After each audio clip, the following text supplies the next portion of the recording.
আসসালামু আলাইকুম এভরিওয়ান, কেমন আছেন সবাই? ১৬ ঘন্টা ফাস্টিং করার পর এখন আমি সকালের খাবার তৈরি করছি। যারা ইন্টারমিটেন্ট ফাস্টিং করছেন তো তাদের কিন্তু এই রেসিপিটা খুবই হেল্পফুল হতে পারে ওজন কমানোর ক্ষেত্রে।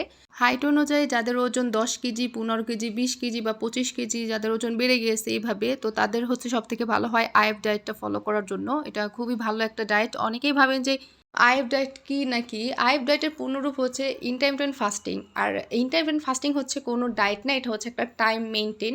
যেমন দিন-রাত মিলে তো ২৪ ঘন্টা, তাই না? তো এই ২৪ ঘন্টাকে ২ ভাগে ভাগ করবেন। একটা সময় আপনি খাবার খাবেন, আরেকটা সময় হচ্ছে আপনি ফাস্টিং করবেন। আর এই ফাস্টিংয়ের মধ্যে অনেকে অনেক ধরনের ডায়েট করে থাকে। কেউ কিটো ডায়েট করে, কেউ লো কার্ব ডায়েট করে। আমি কিটো ডায়েট করে ২ মাসে ২০ কেজি ওজন কমাইছি। ফাস্টিং কখন শুরু করবেন? ফাস্টিং সবসময় হচ্ছে রাতের দিকে করবেন। তাহলে আপনার ঘুমায় কিন্তু আপনার ওজন কমে যাবে। ঘুমায় সময় চলে যাবে, এটা আরও বেশি ভালো হয়। যেমন ৬টা থেকে ৭টার মধ্যে আপনি খাবার কমপ্লিট করলেন।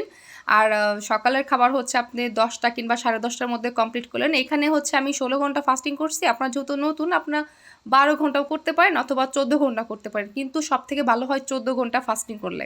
আমি জীবনে অনেক ডায়েট করছি ওজন কমানোর জন্য। কিন্তু সবথেকে বেস্ট হইছে আমার এই যে ইন্টারমিটেন্ট ফাস্টিং। আমি ১ মাসে মাত্র ৩ কেজি ওজন কমাইছি একটা ডায়েট করে। দেন তারপর দেখতেছি না এইভাবে করলে আমার হবে না। তো তারপরে হচ্ছে ইন্টারমিটেন্ট ফাস্টিং করা শুরু করে দিলাম। মানে মোট আমি ওজন কমাইছি ২৩ কেজি। আমার হাইট অনুযায়ী আমার ওজন ২৩ কেজি বেশি ছিল।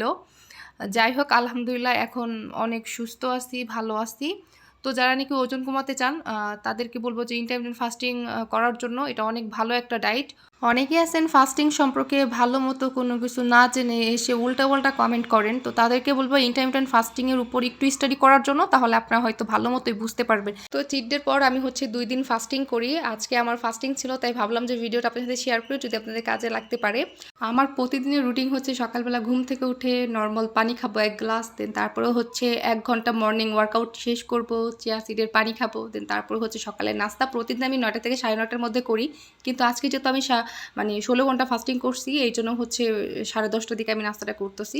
তো এখানে হচ্ছে ২টা ডিম নিছিলাম আর হচ্ছে বাঁধাকপি নিচ্ছি। আপনারা চাইলে বাঁধাকপির বদলে হচ্ছে যে কোনো শাক নিতে পারেন, আপনাদের পছন্দ শাক, যেমন কলমি শাক হতে পারে, পালং শাক হতে পারে, সবুজ শাক বা লাল শাক। এগুলোকে ভালো করে গুজি করে তারপর হচ্ছে রান্নাটা কমপ্লিট করতে পারেন। এভাবে রান্না করলে কিন্তু খেতে খুবই মজা হয়। অনেকেই বলেন যে ডায়েটের রেসিপিগুলো মজা হয় না, কিন্তু আমি যতগুলা রেসিপি শেয়ার করছি আপনাদের সাথে, প্রত্যেকটা রেসিপি কিন্তু খেতে আলহামদুলিল্লাহ অনেক বেশি মজার।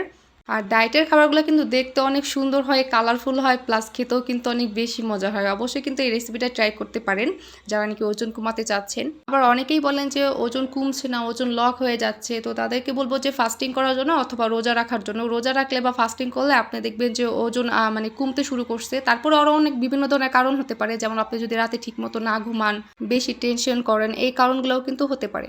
তো এই ছিল আজকের ভিডিও। আশা করি ভালো থাকবেন। আল্লাহ হাফেজ। ভিডিওটি ভালো লাগলে অবশ্যই লাইক করবেন, শেয়ার করে দিবেন।